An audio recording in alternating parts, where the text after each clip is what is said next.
সম্মানিত ভিউয়ার্স, আসসালামু আলাইকুম। শুক্রবার হঠাৎ করেই বন্ধু মোশাররফের ফোন। সে কিন্তু খন্নার বটভাজি এলাকার মানুষ।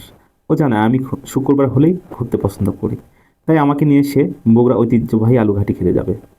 আমিও আমার ফোনের অপেক্ষায় ছিলাম, কারণ আমিও আলুঘাটি খেতে খুব পছন্দ করি। শুধু আমি কেন, বগুড়াতে বাড়ি অথচ আলুঘাটি খেতে পছন্দ করে না এমন মানুষ খুঁজে পাওয়া দুষ্কর। আমরা দুজনেই মাঝিরা বাইপাস থেকে এক হয়ে মোটরসাইকেল যোগে রওনা হই।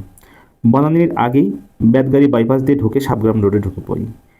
এই রোডে প্রাকৃতিক সৌন্দর্যের পাশাপাশি আছে বগুড়া শহরের বুক চিরে বয়ে যাওয়া করদোয়া নদীর ব্রিজ। চারিদিকে প্রকৃতির অপরূপ দৃশ্য আপনার মনকে স্বাচ্ছন্দ্য করতেই যথেষ্ট। আমরা কিন্তু খুব কাছাকাছি চলে এসেছি। একটু পরেই আমরা পৌঁছে যাব বগুড়ার ঐতিহ্যবাহী আলুঘাটি সালমান রেস্টুরেন্ট অ্যান্ড হোটেলে। সামনে পরিবেশটা দেখুন, দূর দূরান্ত থেকে আসা শত শত মোটরসাইকেল এবং অন্যান্য যানবাহন। আমরা কিন্তু একদম হোটেলের সামনে চলে এসেছি। এখানে একটু বিষয়, মোটরসাইকেল কিন্তু নিজ দায়িত্বে রাখতে হয়। এই জন্য প্রথমে আমরা চিন্তায় পড়ে গেলাম। তারপর মোশাররফকে বললাম সামনে খুব কাছাকাছি এক জায়গায় রাখতে। আমি মোটরসাইকেল থেকে নেমে পড়ি। আমাকে নেমে দিয়ে মোশাররফ দক্ষিণ পাশে ভিতরে মোটরসাইকেলটি রাখতে চাই। হোটেলের ভিতরে মানুষের উপস্থিতি যেন দেখে মনে হচ্ছে ফ্রি খাবার দিচ্ছে এখানে। তবে বলতে গেলে ফ্রি খাবারের মতোই, মাত্র 120 টাকায় 3 পিস গরু গোস্ত সহ আনলিমিটেড আলুঘাটি ও ভাত। কাউন্টারের টিকিট সংগ্রহের সিরিয়াল লেগেছে। অন্যদিকে টেবিলের প্রত্যেক চেয়ারের পাশে আরেকজন দখল করে আছে, যেন অন্য কেউ ঢুকতে না পারে। পরিস্থিতি দেখে আমরাও টিকিট কেটে ফেলি। টিকিট কেটে একটু ঘোরাফেরা করে নিই। বগুড়া মাটির ডালি দ্বিতীয় বাইপাস থেকে মাত্র 500 গজ পূর্বে এই হোটেলটি অবস্থিত। ভোজনপ্রিয় মানুষগুলো শুক্রবার হলেই চলে আসে এখানে তাদের প্রিয় বগুড়ার আলুঘাটি খেতে। ক্যাশ কাউন্টারে যে মুরব্বীকে দেখতে পাচ্ছেন, ইনি হচ্ছে এই হোটেল মালিকের বাবা। আমরা একটু বাইরে বের হই। বাইরে বের হতেই দেখি সবুজ ভাই, যিনি কিন্তু এই বগুড়ার আলুঘাটি নিয়ে প্রথম ভিডিও করেছিলেন আমার জানা মতে। উনিও হয়তো বা খেতে এসেছেন। তো যাই হোক, উপরের কোনায় সবুজ দেব ভাইজান, ওনার আইডিতে ফলো দিয়ে রাখবেন। তো আমরা আবার ভেতরে চলে আসলাম। এসে দেখি সময় টিভির সাংবাদিক সাক্ষাৎকার নিচ্ছেন। তো অবশেষে আমরা বসে পড়লাম। আমাদের খাবার কিন্তু এখন চলে আসবে।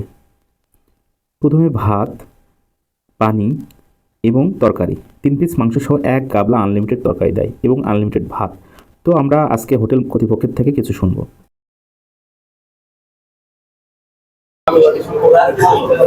আলুঘাটিটা আমাদের করার উদ্দেশ্য, যেটা বগুড়ার একটা ফেমাস খাবার।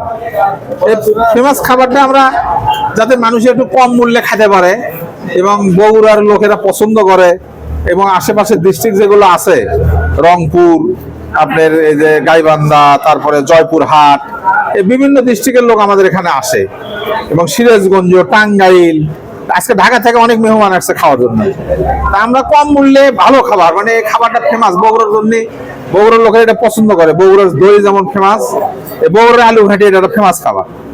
ওই জন্য আমরা এটা করতেছি। 3 পিস গরু, সকালবেলা আমরা একটা গরু জবাই করি, পুরো একটা গরু জবাই করি। এই অ্যাড্রেসটা আমাদের হোটেলটা বগুড়া শহরের উত্তর পাশে মাটিডালি মোড় থেকে সামান্য একটু পূর্ব থেকে নতুন বাইপাস রোডে এলে সেকেন্ড বাইপাস, এখানে খন্দকার সুপার মার্কেট নামে একটা নতুন মার্কেট হয়েছে। এই মার্কেটের সাথে লাগানো আমাদের এই বিল্ডিংটা, এই হোটেলটা। আমরা একজনের খাবার দেই এই 3 পিস গরুর মাংস, আনলিমিটেড আলুঘাটি এবং ভাত, কাঁঠালি ভোগ চালের ভাত, এবং আপনার এই যে আলুঘাটি যা খায়, একজন মানুষ যা খেতে পারে, কোনো লিমিট নেই, আনলিমিটেড। সে যদি 1 কেজি চালের ভাতও খায়, যদি 5 কেজি গরুর খায়, আলুঘাটি খায়, তাও আমরা দেবো। কারণ আমাদের এটা বলাই আছে যে যার যা লাগবে সে পেট ভর্তি খায়। আমাদের মানে আশা যে বগুড়ার লোক আপনারা সবাই আসেন, আমাদের এখানে বসেন, খান, দেখেন। আমরা খালে খুশি হব, আপনারা আসলে আমরা খুশি। লাভটা বড় বিষয় নয় আমাদের, আপনারা আসেছেন এটাই আমরা মহা খুশি। এই হোটেলে কিন্তু আরেকটা জিনিস পাওয়া যায়, সেটা হলো রসমালাই। খাবার পর মিষ্টি খাওয়ার সুন্নত। তো রসমালাইটা অনেক মজার হয়েছিল। তো আমরা অবশেষে আমাদের গন্তব্যে চলে আসলাম।